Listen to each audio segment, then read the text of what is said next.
When people thought of the education system 2 years ago, people tended to think of the old school way of learning. Classrooms, chalkboards, and in-person learning.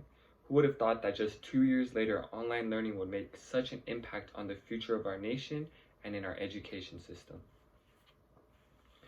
Online learning began first in the mid-19th century when the U.S. Postal Service was first developed and introduced.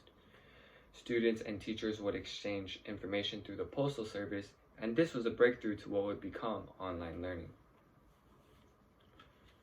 Online education may be the future for our kids and for us. This new method of learning may greatly benefit the future of our nation, or it may hurt the education system in the long run. Having participated in both old school learning and online learning, I can definitely vouch that online learning does have its pros and cons compared to the traditional educational system. In this speech, I will be informing you all of the pros and cons as to how the online education system holds up to the traditional education system, and let you guys decide whether or not the online learning is for you.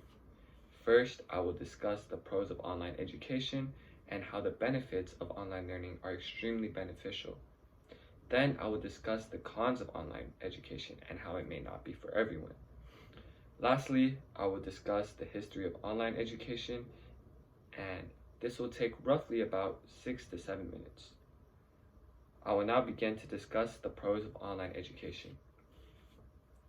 There are many benefits to online schooling. Many of these benefits include flexibility, better time management, self-paced learning, better accessibility, and new technical skills.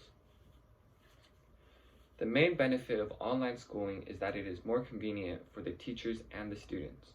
Students are able to learn at their own pace while being able to communicate easily with their teachers using online communication. Students are also opened up to new and effective ways to do assignments and have an availability to access all sorts of information right in the palm of their hands. Another great benefit is that students learn how to learn on their own. Since students are able to work on their own time and are accessible to so much information, they are able to learn independently with all the information that they are given. Now I'll be discussing the cons of online learning. As many benefits as there are to online education, there are plenty of downsides to online learning as well. These downsides to online learning involve the limited feedback that students may receive from their teachers, the limited discipline students may receive, and easier ways to cheat, and lack of face-to-face communication. All of these traits may play a big downside to online education. Face-to-face communication is a really big downside to online learning. Body language, eye contact, and many physical actions are needed when communicating and learning with someone. Students may also be easily distracted while online learning. In classrooms, there are multiple rules that students must follow to make sure they stay on track while learning. Online learning also has its limitations. Students are able to get the immediate feedback that they need and the attention they may receive from in-person learning. Students may also develop poor habits from not learning in class. These poor habits may result to sleeping in class, or just not paying attention in class. They may become more lazy and unaware of proper learning habits that they should learn. Lastly, I will be discussing the history of online education.